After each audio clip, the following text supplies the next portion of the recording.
And welcome to From My Mother's Basement, the show where we talk about anime, manga, video games, sci-fi, tech. Yeah, we got like business for this, you know. Damn it. I'm Jason. I'm Michael. And what are you up to this week so far, Michael?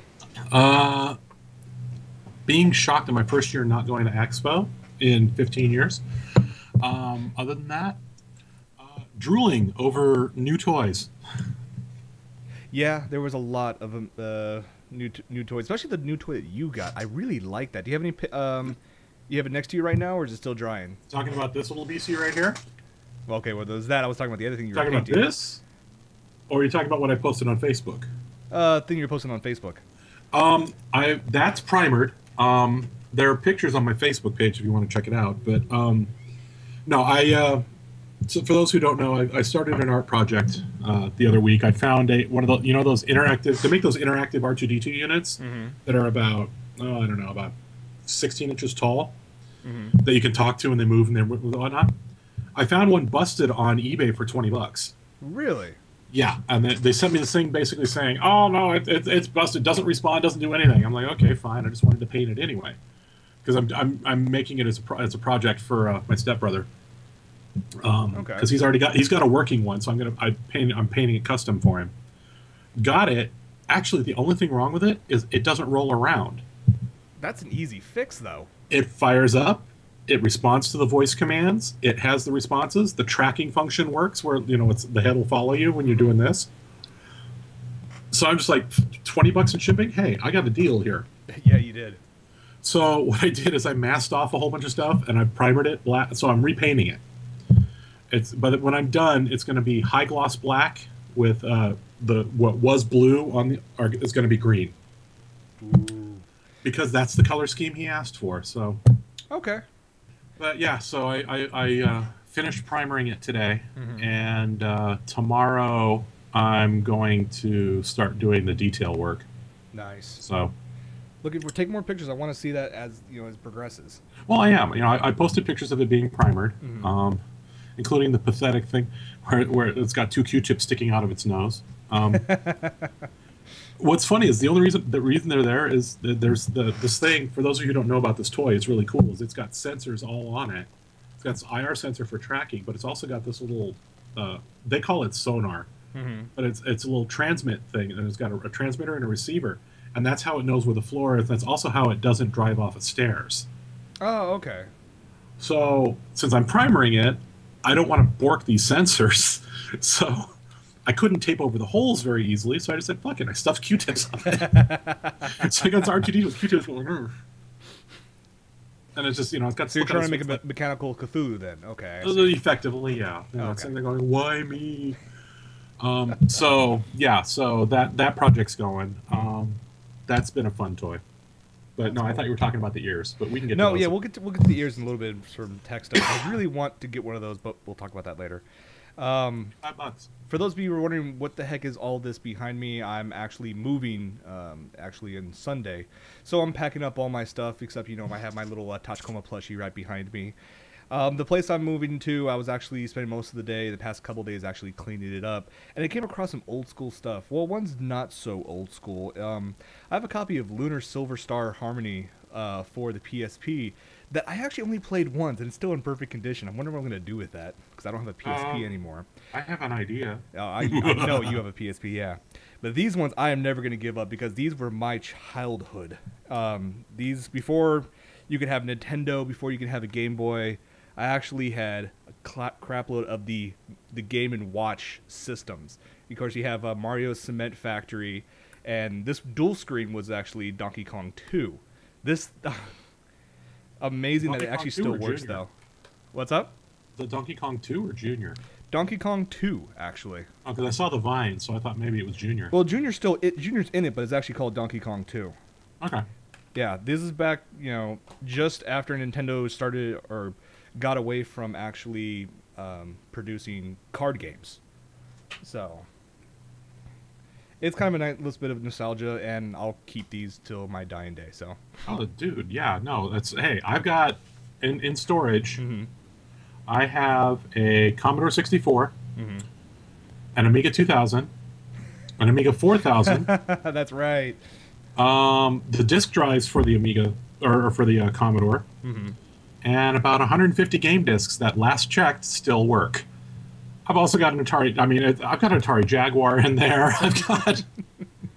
All right. One of these days, I'm gonna have a house where I can set up my little techno shrine, and my fiance, who will probably be my wife by then, who can look at me and go, "You're a freaking idiot." But you know, hey, we all have our toys. Yes, I very do not have true. an Atari ST.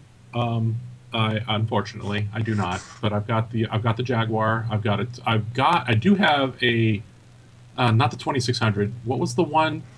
There wasn't the full computer. It was the next one up from the 2600. Was it the 2800? I want to say it was the 2800. Yeah. The one that had the really crappy analog joysticks. Yeah. I've got one of those too. Nice. I still find it funny, on a side note, that the last Jaguar system, the one that was like, it kind of looked like a Dreamcast and had the controller that had an entire keyboard hooked up to it. It had, I think, like 64 buttons on it or something like that, some ridiculous thing. There was actually a massive surplus of them after, Jaguar went out of business. Those actually got bought out, or their stock were actually bought by a medical company, and those were turned into part of dental imaging scanners. Only reason I know about that because when I went to the dentist last time, I noticed the shape of the box for the sensor, and he gave me the history of it. I'm like, really? That's a Jaguar? Holy crap! Great. I've gone from playing AVP versus. So this is a new take on AVP. You know, brush your teeth, boy. Come here. All right, so what should we talk about first? We have a lot to go through. Oh, well, you already did the recap on Expo, so we can skip that. Yep, that's on Anna Break, so. Well, although there is some interesting news to come out of that whole thing. Well, since we're talking about conventions, let's talk about them. Okay. We have Comic-Con coming up next Friday. Which you have passes. Which I was fortunate enough to get passes. They are for Friday, though. Mm-hmm. So this means that, unfortunately, I will not be on the show next week unless you want to record early, or if you want to pull in a guest, or if you just want to have another skipped week while we're working on that. We'll figure something out. We'll figure something out. Let's see. But Comic-Con's coming up. Shortly after that, we have Otakon. Mm-hmm. And to keep it away from moving it to a different type of geekery, the same weekend as Comic-Con is AdultCon at LACC. AdultCon. Yes, where you can walk in and see the giant 12-foot penis on display. I'm not kidding. No, I would believe you're not.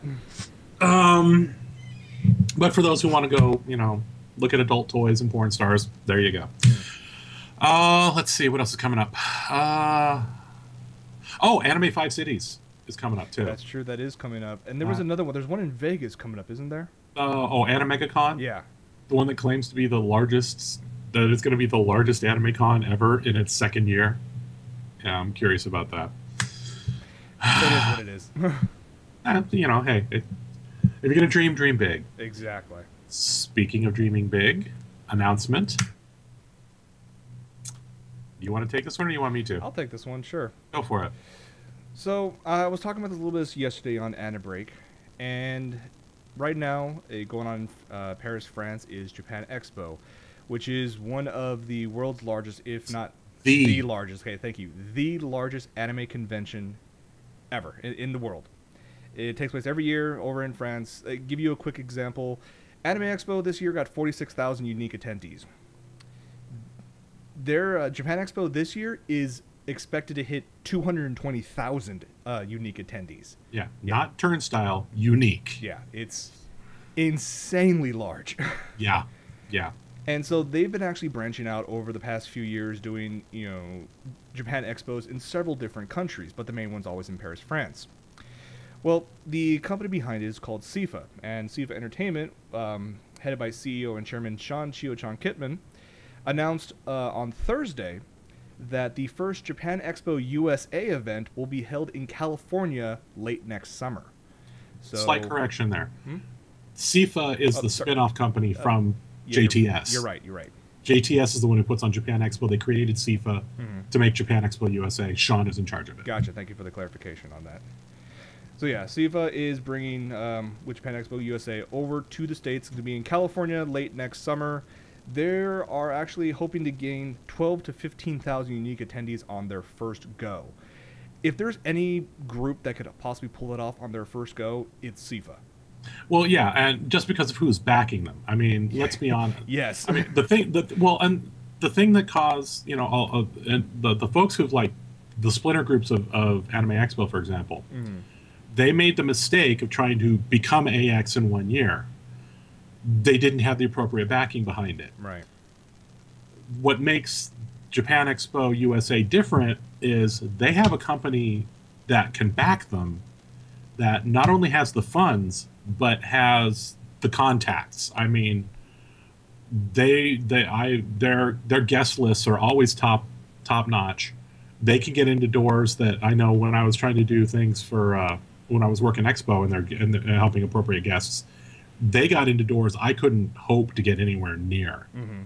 I mean, they were going out drinking with CEOs from anime studios. Yeah, being on a first name basis with them. Yeah, exactly. I watched it happen at one point. It's contacts we wish we had. Yeah, totally. So if anyone's gonna, I mean, they can pull the guests to do it. I'm going to be completely honest. I think 12,000 is lofty. Okay. But I don't think it's impossible. True. And it also depends on the date as well, because that's true. Late summer, California. I mean, California for anime cons, you already have, well, for cons in general, you have Fanime, Anime Expo, WonderCon, Comic Con, AM Squared, Anime Kanji, Anime 5 Cities. Anime 5 Cities. Yeah, there's a number of cons within a relative day's driving distance for anybody in California. So to have them put in here, I think they still have a shot, though.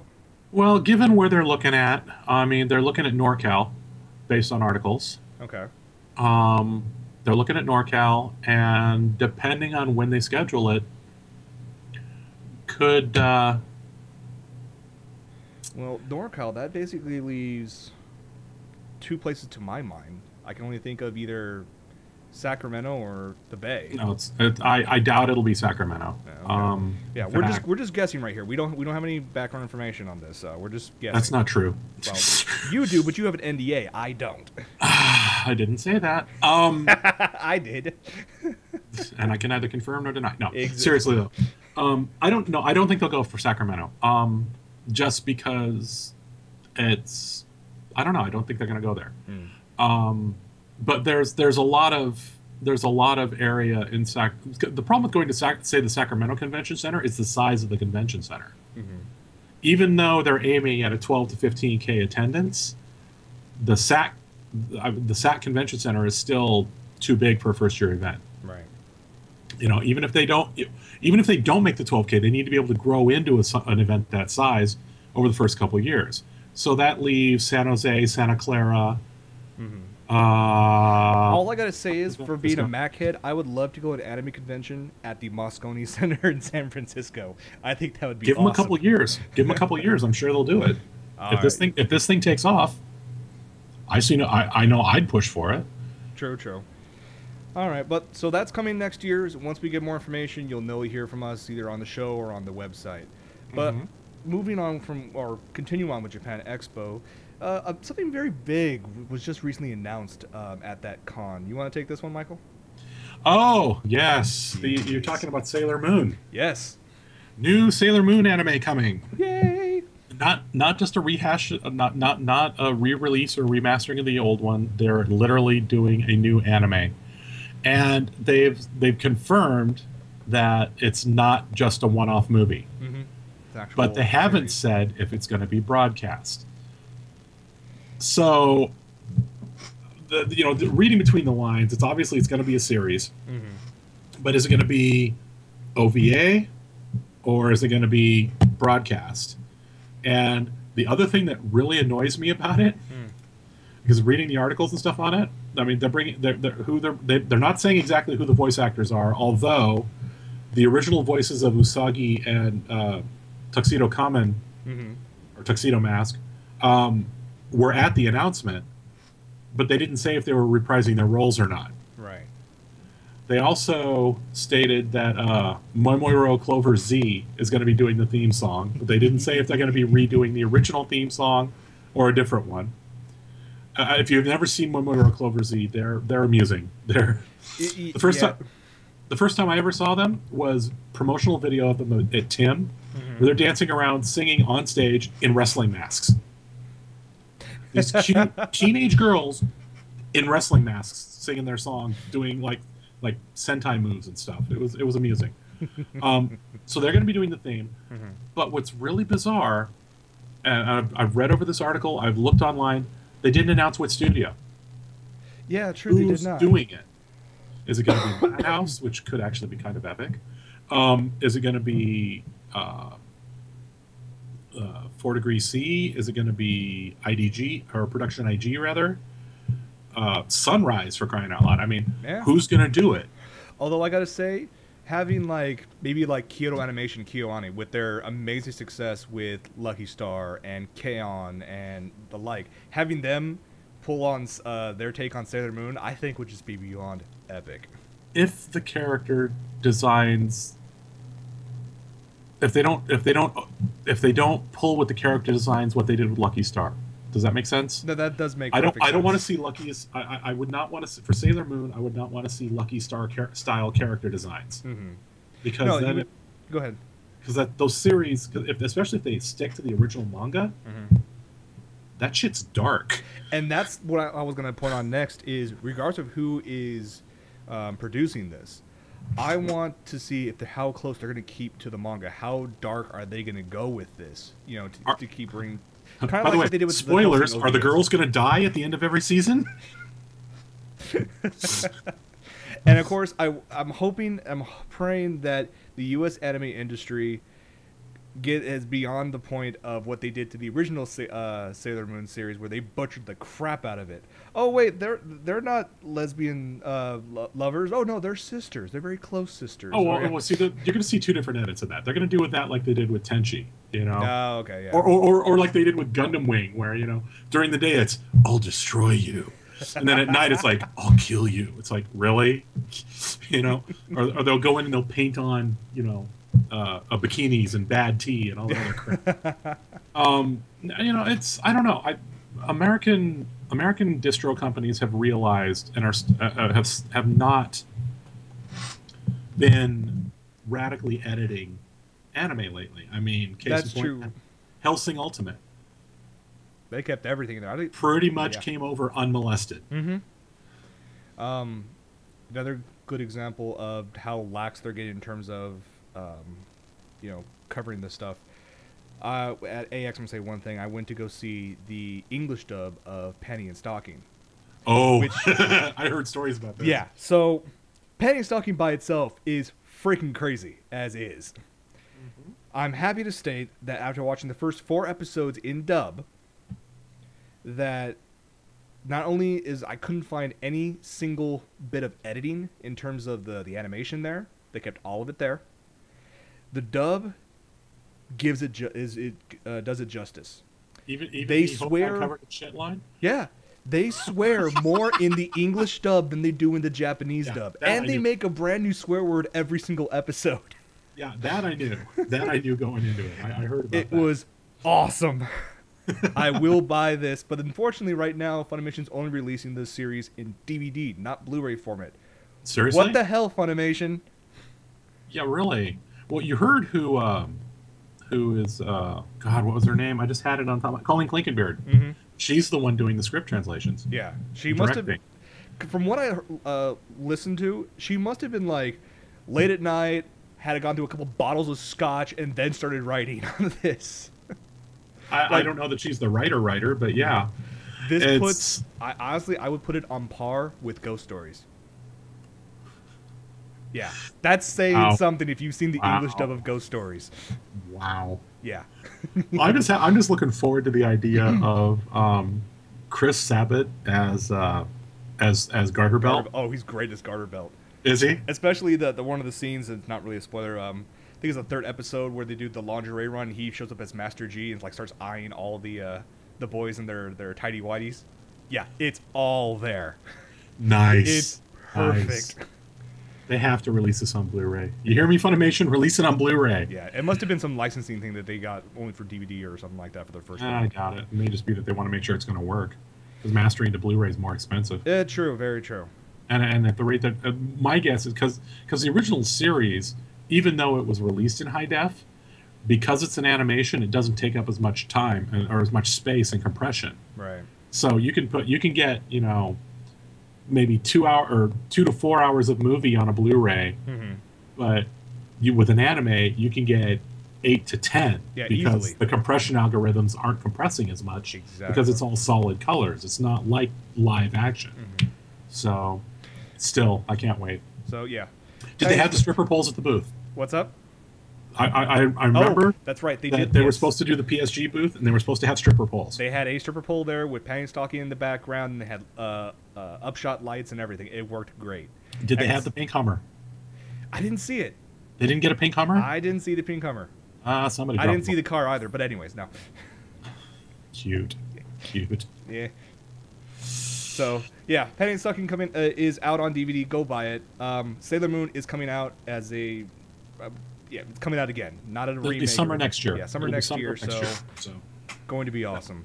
I've seen people in the chat with commercials. We apologize. There are commercials on regardless of whatever website we go to for streaming this. We're trying to work on ways to actually fix that. So, but it takes money, so we're trying to get sponsors for that.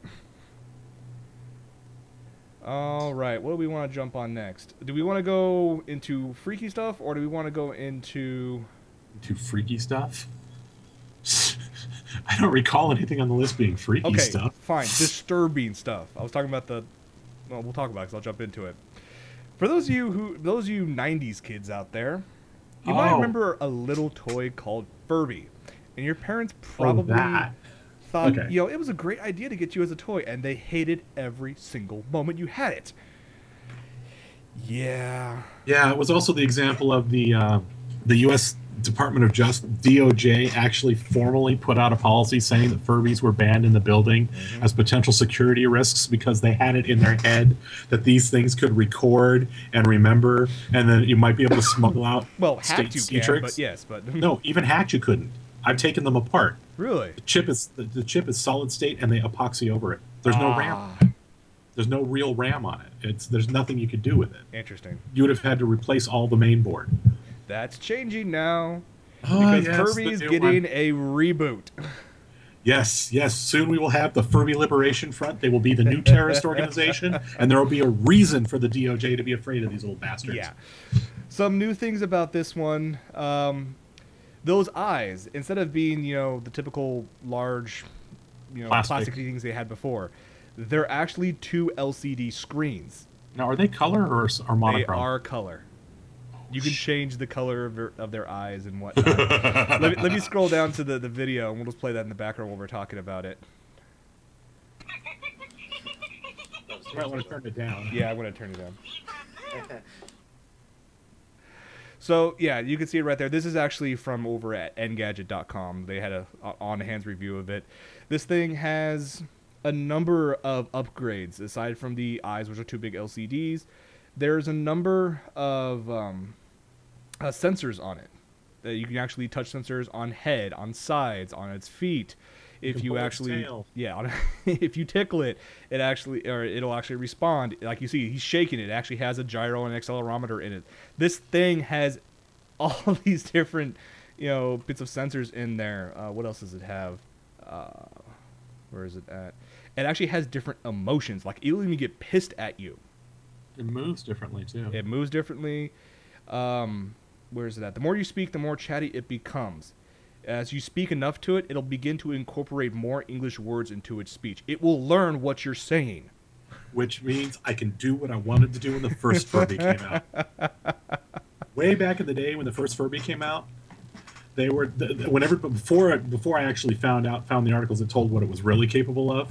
Everybody was talking about, the DOJ was freaking out about it, and everybody was saying how, this thing is intelligent, it'll learn, you can do stuff with it, and how you treat it, it'll get depressed if you put it in the dark, shit like that.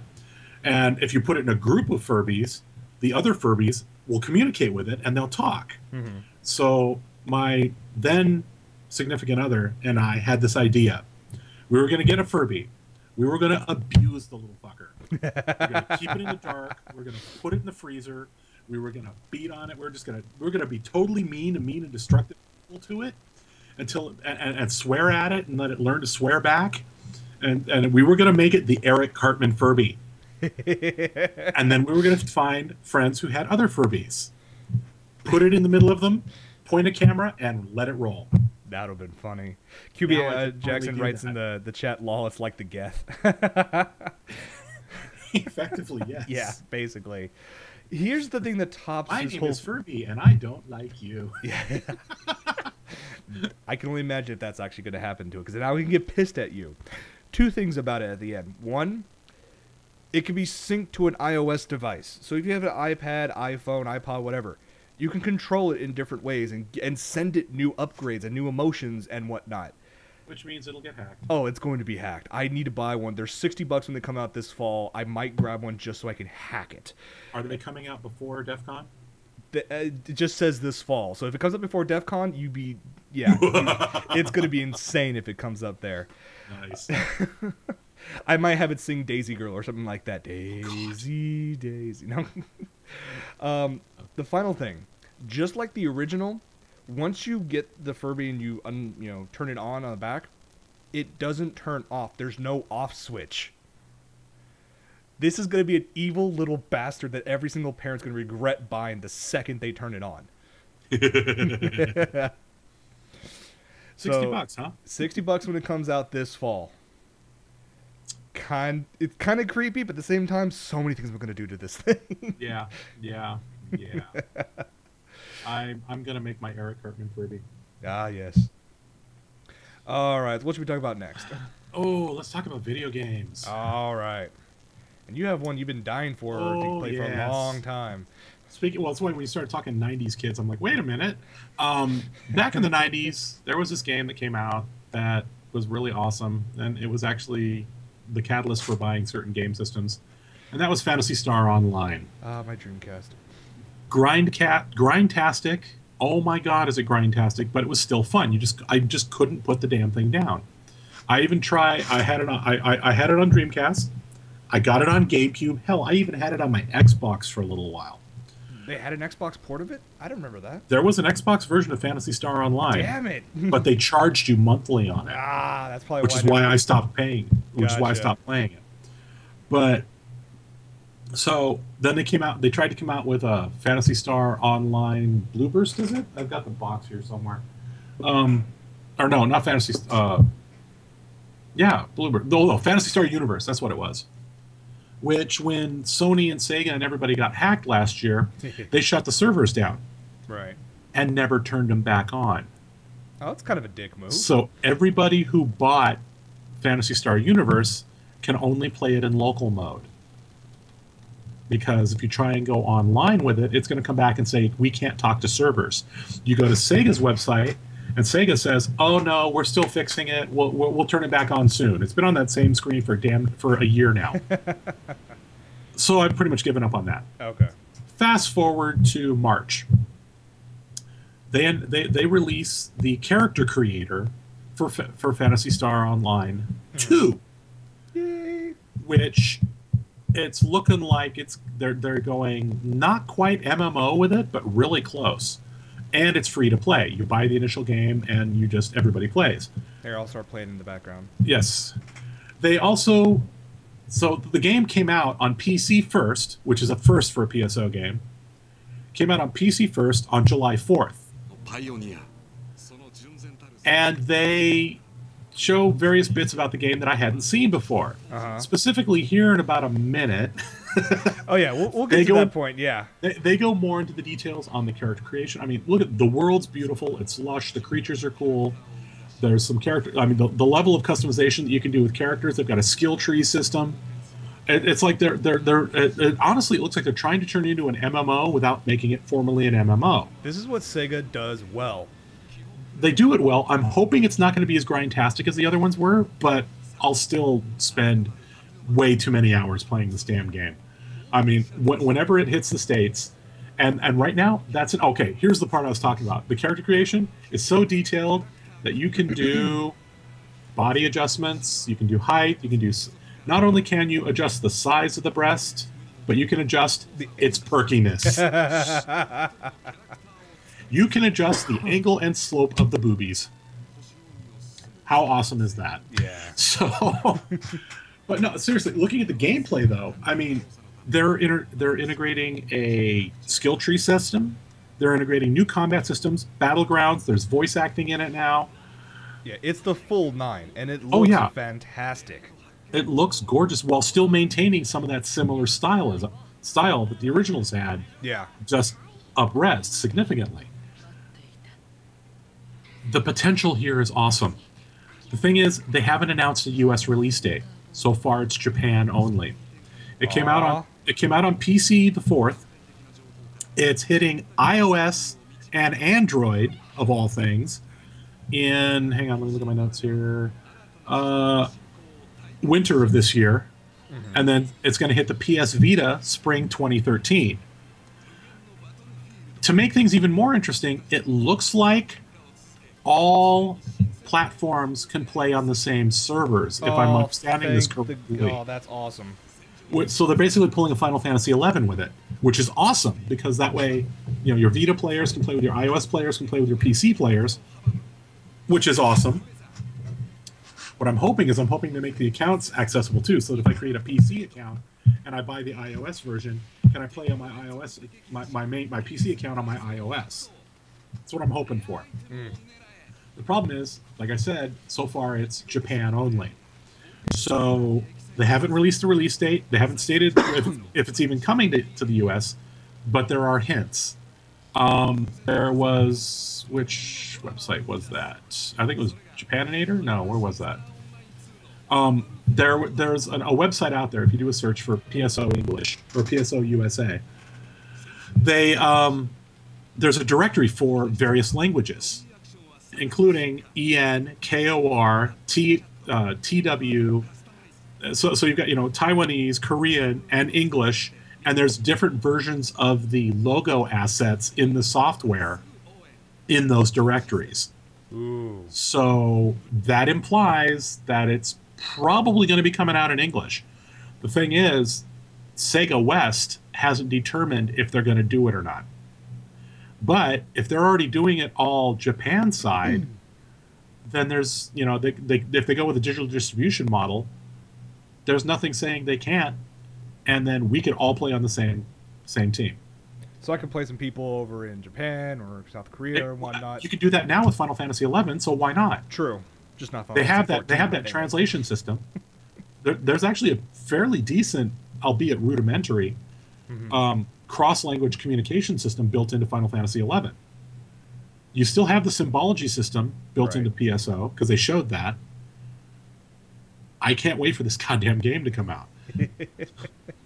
Yeah, I think this might be a replacement for WoW for me, whatnot, which I still need to play some more anyway. So. Yeah, it's not going to replace WoW for me, but I'm waiting, especially not when Mists of Pandaria comes out. When MOP comes out, I'm going to be rolling me some pandas. Okay, yeah, I'll agree with you on that. Okay, well, I want to talk about another Sega game that's getting... It's not a sequel, but it's more of a remake that's coming out. It's... Did you ever, Michael, did you ever have the Sega Saturn? No, I didn't. I had the Genesis. Oh, okay. I love the Saturn. How they released it and whatnot kind of screwed them, you know, hard on it. But of course, they learned from that, because the Dreamcast, I think, was the best console of all time. Yeah, but then they stupidly let it go. Yeah, well, it was way out of its time. Well, side note on that, my belief on the reason why the Dreamcast died so quickly was just because of bad timing, because Sony marketing massively the PlayStation 2. Well, that and management, bad management. The True. CEO of Sega West at that point just was an idiot. But anyway, go ahead. Well, Sega recently announced an HD remake of one of their classic Saturn titles. I'm just going to play the video, and you can see where it's coming from. Uh-oh.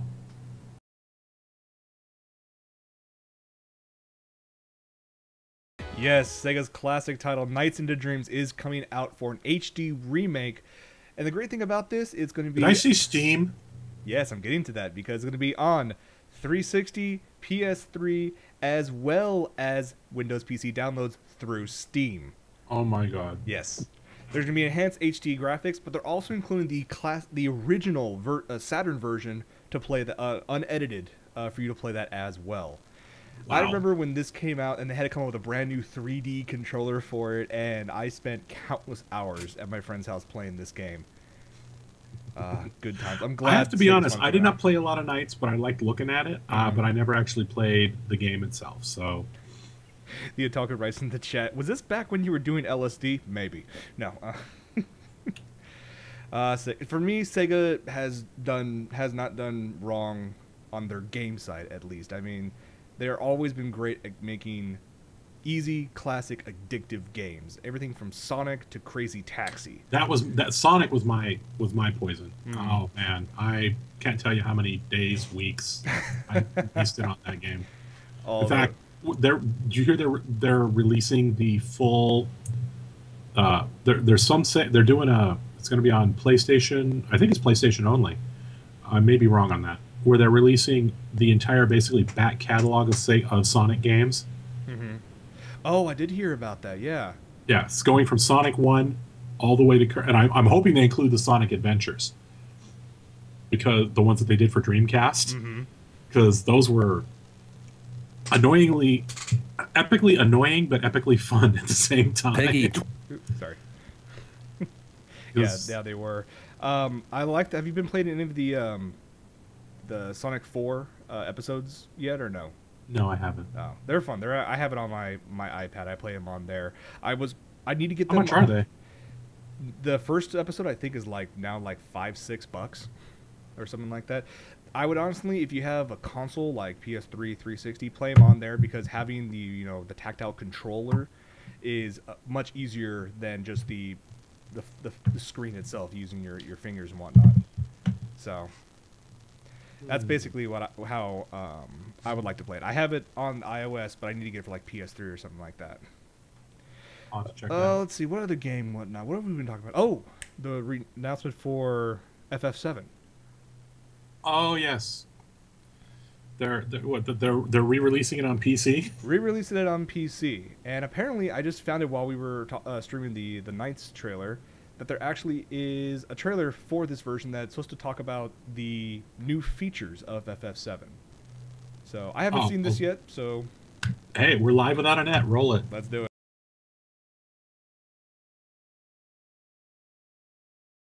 Ah, yes. I remember so many hours of my youth, so many weeks of my youth were wasted to that game. So many weeks of my adulthood were wasted in that game. My SO at the time and I spent, I want to say 2-3 months. No. Oh, almost 2 months playing that game almost nonstop. We bred the goddamn golden chocobo. We spent, a week of that 6 to 8 weeks we were playing it. Over a week was just getting that damn chocobo.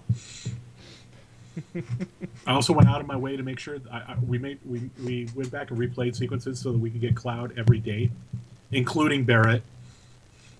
Nice. So the one thing I never did on that game, well, the thing is, the way when we played it, the only problem was it was anticlimactic for me because we had spent all the time getting the golden chocobo, which means we got Knights of the Round, and then we got the repeat. So Sephiroth in the final battle went down in 3 hits because Cloud would cast Knights of the Round. Then all the other characters who had, I think it's repeat or whatever the material was. So they're all casting Knights of the Round. At that point, you're literally okay, cast, and then go off and make a sandwich. More or less. Let it do its thing. It takes forever.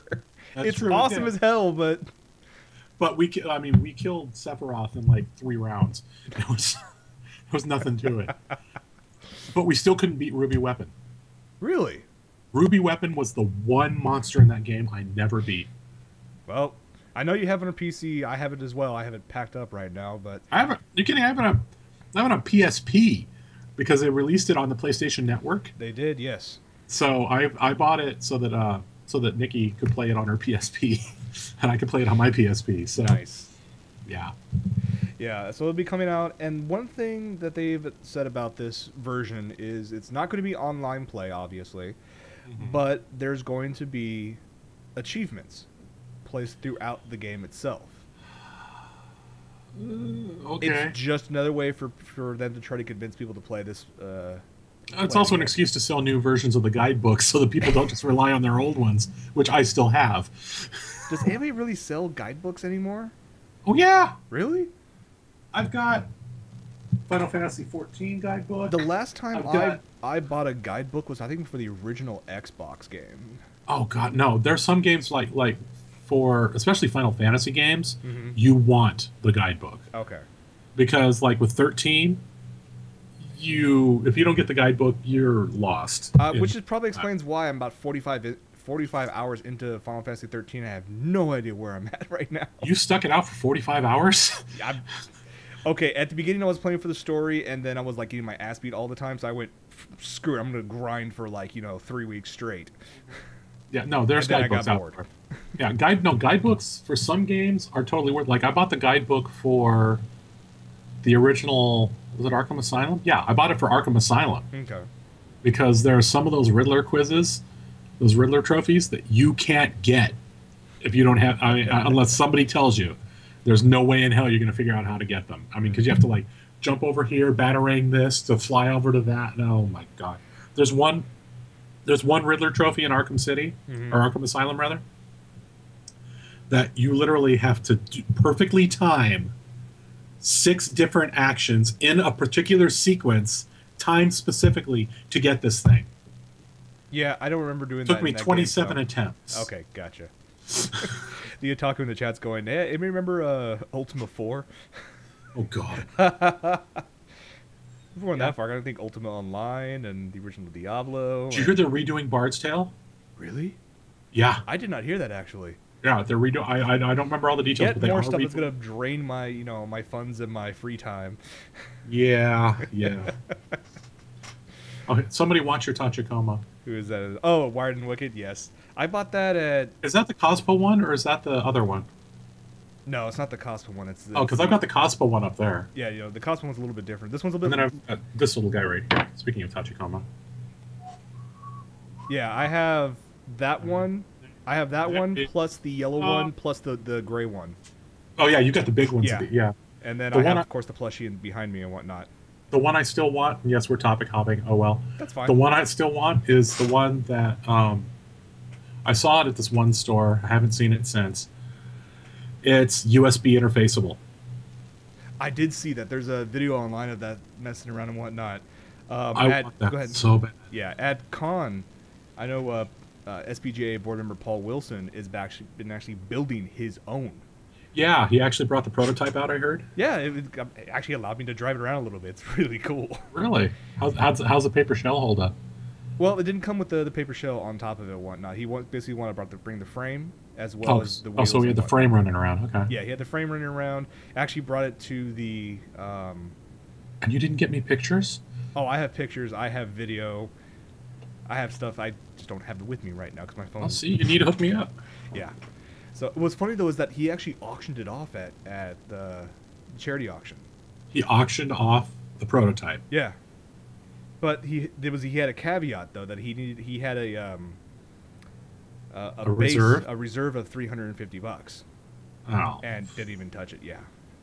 So, oh well. But yeah, it looks awesome. He showed that video of that one. Apparently there's a guy in Japan who I will bow down to any day of the week. He created his own Tachikoma out of Lego parts. Remember the Lego Technics that actually did like RF and actually had motors and whatnot? You're talking about the robotics set? Yeah. This guy made a Tachikoma that turns, you can spin 360, leans into the curves, can walk, can move around, all in regular Lego parts. Nothing special. How many brains has he got driving that thing? I have no idea. The high end version of that only has 6 outputs. Yeah. Oh my god, he's got to be daisy chaining them. That's really cool. It has to be. And he put the parts list and a how-to online. It's like, I think like 500 steps or something like that. Link. I will find it and send it over to you. I'll probably have to ping on Paul online, see where it's at. Wired and Wicked. What can't you do with Legos? That's true. That's true. I've seen cars, buildings, Darth Vader. Did you see what they built over the Lego store downtown Disney? What have they rebuilt stuff? Because I know they had like Darth Vader, an R2D2, a dinosaur. They have a giant Maleficent dragon built out of Legos. What? On the exterior of the store. Okay, I need to go over there. And hanging over the edge. Okay. Yeah, I need to go over there. I'm less than 5 minutes from. I need to walk over there and see how it is. Oh, that does let me segue nicely into the Disney portion of our show. Yeah, well, let's wrap up with that. We have about 10 minutes left. You checked out some cool stuff, and then they have some new tech that I want to play with. They Disney California Adventure. Pardon me for turning away. Disney California Adventure has been, they have this World of Color show. It's a water show. They show a lot of screens and stuff, and there's a lot of water screens and fountains and fire and really cool stuff. I'd never actually fully seen the full show before, but since I'm an annual pass holder, they did a pass holder event to demonstrate a new technology that they've incorporated into the show. That new technology is this. What it basically is it's a standard pair of mouse ears. Well, not standard. It's a digital pair of mouse ears with LEDs in the ears. But that, okay, ooh, hey, you've got ears that glow. That's not the cool part. The cool part is that during the show, they effectively hijack your ears. So you'll be watching the show, and like in the start of the show, they do this thing where there's all these white flashes, and not only do you have white flashes over the water, everybody's ears are randomly flashing white. Okay. Or they'll have things where they'll have like a wave of color wash over the audience going across all the mouse ears, where they'll make it change colors. Or there's a sequence with Wally where only one ear lights up. So they synced them all up using probably RF technology or something. There's an RF receiver in these things that they will that they can take over, and they can make your ears do stuff. And the neat thing about these ears is, like, you see these two ear sets, okay? They're not in sync. Right. Okay? Now they're in sync. So there has to be some sort of like accelerometer and NFC built into this as well. There's something between where if you tap two sets together, they sync. Turn off. So yeah, the mouse ears themselves, the interactive ears, are $25 a pop. So they're a little on the expensive side, but they're hella cool to watch, and it was really cool being part of that show. And it's not just World of Color too. It's also if you walk around the Hollywood area for the Mad Hatter Tea Party. For certain events during the DJs and rock sections, they actually sync over there as well. I did not know that. Yeah, I only knew about the World of Color one because that was really, really cool. Yeah, it's World of Color and the Mad Hatter Tea Party. Okay, well, I may actually have an excuse to actually go check out the. So what I'm hearing then is that I need to buy one of these things, and then I need to break it apart. I need to find out what RF frequency it's on, what connects to what frequencies have it do everything, and then make an adapter in my backpack and just go to freaking town while walking around Disney. While there is the opportunity for much mayhem, and I won't deny the thought having crossed my mind of going, if I hijack these things, I could just do this little radiating pulse out in the middle of the show. Mm-hmm. The problem is they could track it down as to who it was from where the color separation changes. But the easy way around that, you basically drop a backpack somewhere and just walk away. And then you cause a whole bigger problem, but anyway. I was going to say, hello, pretty much. No, I don't want people thinking there's a bomb, but the idea of that is just really cool. Mm-hmm. And we got like I said, they did the annual pass preview for it, which is how they actually gave us the ears as part of the pass holder event. So I didn't have to pay for my ears. That was nice. Yes. Yeah, it's $50 I didn't have to spend. There you go. So, but it's totally worth it if you go to DCA. If you've seen World of Color, this does add a level to it. If you've never seen World of Color, seeing it with this just makes it all the cooler. I actually haven't seen World of Color yet in person. I've only seen the stuff on YouTube. Don't stand on the boardwalk. You get soaked. Yes.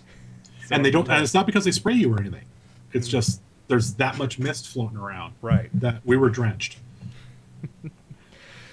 So between the ears and the new Furby, I'm seeing a lot of cool stuff utilizing technology in a more public sense that needs to be hacked. Very, very. Yes, there is much hacking that needs to be done. I want to hack a Furby. I want to make my Eric Cartman Furby. Well, with this one, you can. The fact that, because I was bringing up a little bit on it, that with the iOS device, because they're going to be updating new emotions and new personalities you can throw to your, essentially throw to your Furby. New personalities? Yes. So if you want, you can create a Eric Cartman personality and throw it at it.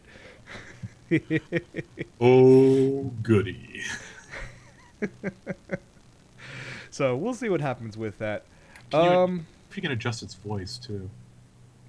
We can find out in the fall when it comes out. It's only $60. Little Furby going, I find your lack of faith disturbing. I wonder if you can hack them to the point where you can actually set each Furby to do a different voice and just have it just sync the entire movie. That would be fun. I was sitting here thinking, oh, hey, you can make your Furby a little choir. No, you're talking about having it lip sync Star Wars. Yes. That could be fun. Thank you. It would be one of those, why are you doing it? Because we can. But Night Star in the chat goes, microwave the darn thing. Have it go, I'm melting. Look, you got severe radiation. Can you say severe radiation? All right. Well, before we wrap this up, Michael, have you been watching anything lately online or anime or TV or whatnot? Well, I discovered through Netflix that Tripping the Rift had a season 2 and 3. Yes, it did. The big question about Netflix, though, because now you don't have any excuse. Have you been watching My Little Pony? This sounds like that does bring me something else to mention up, though. I did have a brief My Little Pony marathon recently. Okay. So I finally got to see the first few episodes in their entirety. And I can see that, yes, it's fairly well written. I do still like the character designs. I'm still not obsessively into it like so many of the brony friends that I have are. We will make you a brony. I'm not going to... Dude, You're already a furry, so, I mean, it's not that far of a stretch. It's not that big of a stretch there. But that does bring up something to mind. If you haven't seen it, you're familiar with Epic Rap Battles of History? Yes. Yeah. I stumbled upon something today that was so messed up. Epic Pony Rap Battles of Equestria. I've seen those, yes. There's a whole series of them. There's 2 of them out, official ones. There's official ones, and then there's the unofficial ones, which I think the first one was Twilight Sparkle versus Great and Powerful Trixie. They just released Macintosh versus Prince Blue Blood. Okay. Oh, it's so messed up, but it's so funny. It's so funny. But bringing that around back to ponies again briefly, I was looking for something else completely unrelated to ponies, and stumbled upon. Because of the rap thing between Macintosh and Blue Blood, I was looking at that and I'm like, what the hell is this? I look over to the right and I see Death Battle, which is a series that used to be on Revision 3. Right. Starscream versus Rainbow Dash. I've seen that video circulate. I haven't watched it yet myself. You have to watch this video. Okay, I'll have to watch it tonight. It is hilarious. It is absolutely hilarious. All right. For me, I've been watching, actually, ever since Anime Expo ended, I really kicked it into high gear just watching a crap load of series. Marathon a bunch, ended a couple others. Literally the past 72 hours, if I haven't been packing, I was watching anime. There's a series that I just finished last night called Dusk Maiden of Amnesia.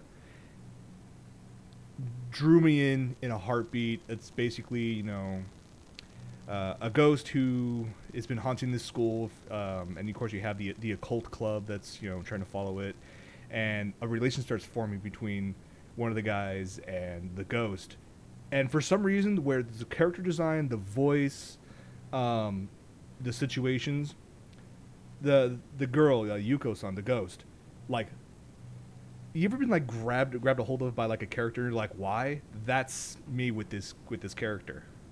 You mean like my obsession with Ryoko? Yeah, exactly. But I don't have a Okay. tattoo of her on my arm, so. Shut up. Hey, it's a badass tattoo though. Thank you. Thank you. What else? I finished Bodacious Space Pirates and Kids on the Slope, which I still think is the best anime of 2012, bar none. Is that the Psychic Saliva anime? No, that's Mysterious Girlfriend X. I also finished that one too. That was just funny as hell. Well, you have to like come by or something and bring a hard drive and. You had yeah. all my hard drives. What have you been watching this stuff on? Crunchyroll. Okay. Legit. Ooh. Oh my God! No! Don't say it! Don't say it! Not legit. $7 a month. Come on, it's all good. Oh, is that what it is now? Yeah, $7 a month for the just the anime stuff. So. Hmm. Considering man. it's cheaper than if you wanted to go to Netflix, which actually has anime. $7 a month. Yeah. Yeah, but it's all dubbed. Yeah, true. If you stream, the problem with Netflix, which is going to suck if we ever manage to land them as a sponsor, is This episode is brought to you by not brought to you Netflix. by Dubfest, because everything they do, there's no option for subs That's on true. their anime. It's all dubbed, That's where Funimation basically. which is sad because there's some really good shit on there. Well, here's the other thing, though. So you're probably not going to like this. I just popped up in my head real quick. It was announced at Anime Expo from Viz Media. They're working on their own 24/7 anime programming channel. This is going to be on a video game console. We know it's going to be the Xbox 360. It's going to be $7 a month. Yes. It's called Neon Alley. It's going to showcase uncut anime as well as a bunch of like 70s and 80s martial arts flicks and whatnot. Here's the thing. It is 100% dub. I understand why Viz wants to do this. I understand the reasoning behind it. But do like what like NIS America does, where they understand that yes, there's fan subs and yes, there's pirating. So what we're going to do is we're going to release a Blu-ray box set of a series you like with subtitles only and give you a boatload of bonus features for it. That is perfect. That's where I buy most of my stuff is from them. Mm-hmm. So, all right. The problem is, you've got. I don't know how hard it is for online, but it can't be that difficult, I would think. True. You have the SAP channels. True. Why? SAP stands for Second Audio Program, not Spanish Audio, please. It's so. Porque música anime, but they, there's no reason they can't do a sub channel where you have the option to flip it. You can do it on TV. I agree, time. But at the same time, though, I understand the reason why they want to go through this with the dub only and feature the dub stuff on there, because they've already spent so much money on the English dub production that they want to get at least some of their money back. They're gonna get some of their money back when the people buy the shit anyway. But they're not always gonna. The way I see it is that if you release a dub only. Mm-hmm. Okay, now we're into nerdy argument time. Hey, whatever. We have an extended edition. Why not? Let's go. If you release a dub only, okay. Mm-hmm. People, a lot of people are going to buy, and before anybody starts screaming at me, I am not militantly anti-dub. There are some dubs that are really good. Most are crap, but some are really good, and they've gotten better over the years. But I want the option to say, am I in the mood to read my anime, or am I in the mood to where I don't want to think, I'm just tired, I just want to watch something fun and watch it in English. Like, honestly, more times than not, I will watch. I'll watch Ranma in English more often than I'll watch it in Japanese. At first, that's kind of changed lately, but for the longest time, I watched it in English just because I really liked Trish Ledoux's translations, and Trish Ledoux's scripts were awesome, and they actually had pretty good voice actors on it. Mm-hmm. But same thing with Slayers. That was another example of a good dub and a decent mix. It's also where I first got introduced to Crispin Freeman. But I want to have that option. No, I agree. I don't want to be forced. Yeah. You know, I don't want to. I don't want to have to watch. What was it? Blood Plus? No. What was the one? Trinity Blood. When Trinity Blood first came out, the only way to watch it, unless you pirated it, was dub. Yeah. I'm not impressed with that dub at all. That dub sucked ass. But I will say this. And you will agree with me on this, there are some very good English dubs of classic series out there. Yes. Everything from Akira and Cowboy Bebop and Golden Boy and most of the Golden Boy was awesome. Yeah, Golden Boy, most of the Tenchi dubs. Anything from Ocean Studios was fantastic. Ranma 1/2. Even more recent stuff. Ghost Stories. Even Penny and Stocking. I've heard, like Carl was saying in the chat, apparently the Monica dub is actually pretty good. The dubs are getting better, but it's nice to have that option between dub and sub, but it seems like Viz wants to push the dub only. I can't hear you, Michael. I lost Michael's sound. Test, test. Say something. Nope, I don't hear you at all.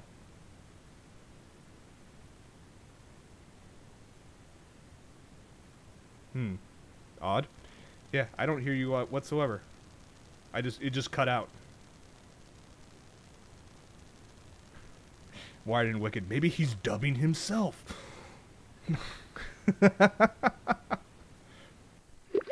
Oh no, and there he goes.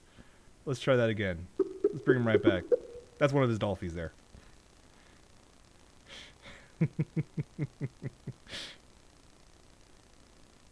See if that comes back.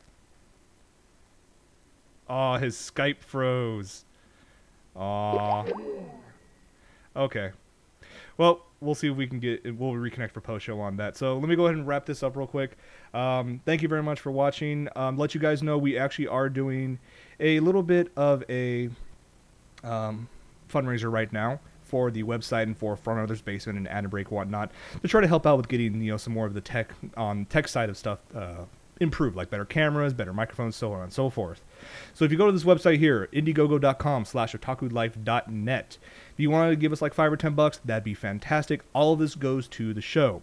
If you want to help a little more than that, if you have $40, you can actually receive one of these awesome OtakuLife.net shirts.